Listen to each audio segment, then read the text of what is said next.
Welcome back to Kin in Line. I make this part 86. We're still dealing with my sort of doodle art, not Google, but doodle art, done while I was a reporter in the late 1980s. So here we have something from the Director General Administration House of Delegates, Durban. So I quite enjoy my drawing,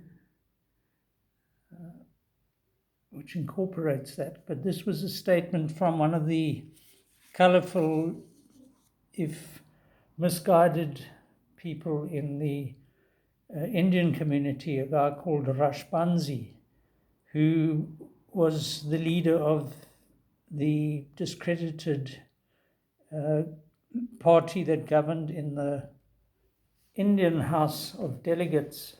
So they, under the 1983 Constitution, the whites had the power in the House of Assembly then. So they had proportionately, they could never be outvoted by the smaller House of Representatives, which was for the colored people, and the House of Delegates for Indian people, as blacks were totally excluded. So here we have a statement from Rashbansi, Chairman of the Ministers' Council in the House of Delegates. Prominent role to be played by educators in the Indian community. Yeah. So it was really all just a charade. But yeah, it's good to have. This isn't actually Rashbansi. He was better looking than this, apparently. He used to say that he once apparently said that we'll double-cross that bridge when we come to it. But that's apocryphal. I cannot vouch for that. Here is my knowledge of mechanics comes to the fore with this piece of equipment, clearly modelled on something under the chassis of a car. Who was Vensky? I don't know. As I speak, we're in load shedding, the start of this is the 8th of March 2022, and we're having another bout of rotating electricity disruption. Sorry, just checking my watch. Yeah, the 8th. Anyway, back then, for all our troubles, this was a co-worker of Mother Teresa. Not this, yeah, this was just a doodle. But somebody was telling me about this co-worker.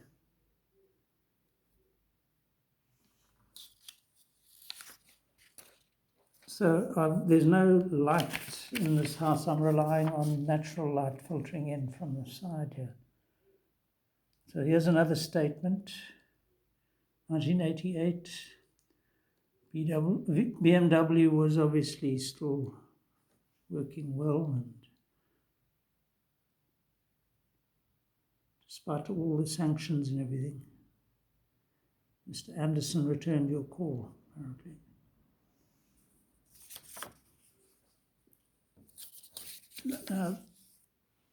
This is poignant for me because my father smoked and drank till he died at a young age. He was 54 in 1974.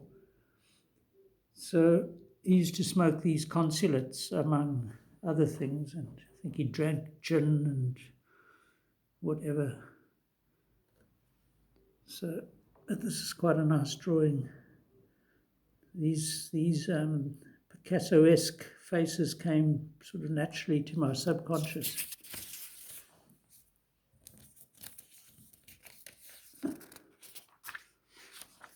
Sure. Don't know why I kept this page of notes. Because there's a double bonus here. on the inside.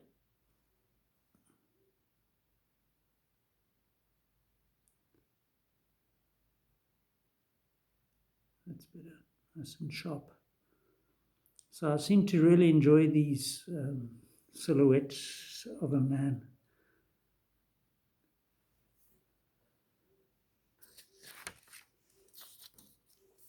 Little silhouette of a man. Scaramouche. Yeah, very easy to mess up these pictures because they're on this fragile paper. So this is a guy doing eye exercises. Literally seems to be doing push-ups with his eyes.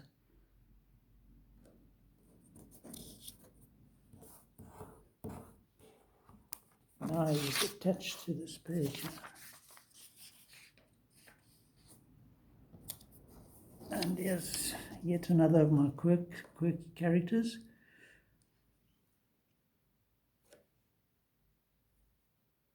You can't make this sort of stuff up. You know, this has to just come out of the imagination or out of the subconscious. And it helps that I've got the drawing technique to put this, you know, to do the shading and give the substance to these things that come out of my subconscious.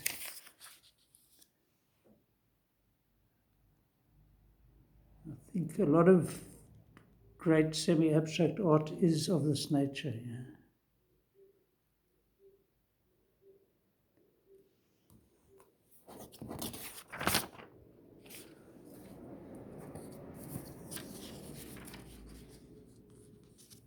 This is quite a fun one. A little castle on the right. And then this chap here. Multiple eyes, triangular eyes. It works. And again, a great example of the shading technique, which, you know, whether you're doing it from life or from, as with this, just from the imagination or spontaneous sort of images, it's important. But this thing won't turn over now. Let's turn him over. There we are. So this again is a minute little drawing, and I think I've got him upside down. Ah, yes. So this is worth looking at. Use the sort of punched holes of this page to get the profile of this fellow.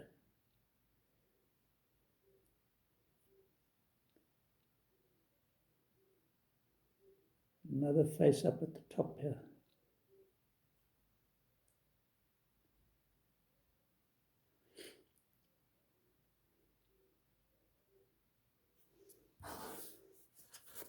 Took a long time over such a small fellow. So here we've got a whole page. Lock Street Prison opens. Now that's in East London. And it's one of those historic buildings. I think they used to hang people there as well. There are gallows there. But it was refurbished and became a sort of venue for entertainment and shops and stuff. There was like a restaurant, I think. But here we have a rooster sort of crowing and coming to a grinding halt, and these two waiting, probably to ambush him.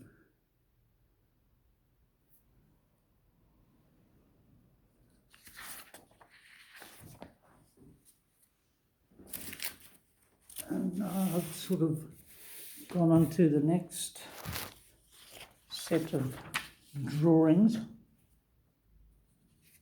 And another one that opens out. So I don't know why I've kept that page, but here we got a lovely creature from the New World Order. So this is the sort of thing that Klaus Schwab and his mates are trying to get us humans to turn into and to be controlled by.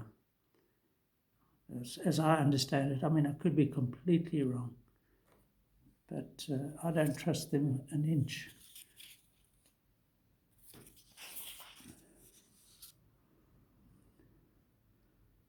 Where will bread come from in the New World Order? Because they want everybody to own nothing and be happy. But unfortunately, when you own nothing, you can't buy food. They will give you food.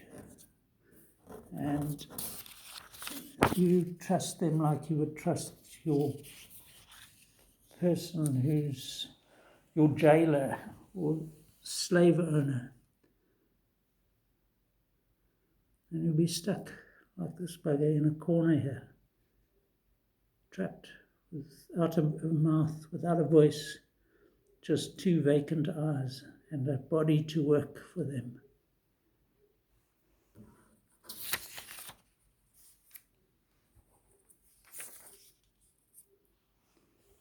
So there's a name there, Padayachi, Indian guy somehow, and Fisher, Carl Fisher, was the municipal administrator, head of administration when the PE municipality still functioned. But I kept it for this delightful little animal. This is the kind of thing you'll be cuddling up to in the Klaus Schwab New World Order.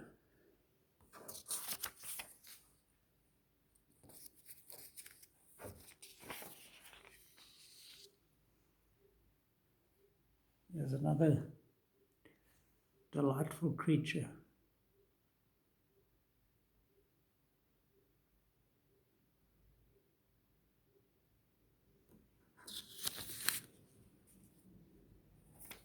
And even this small fellow here is worth clicking on and having a look at.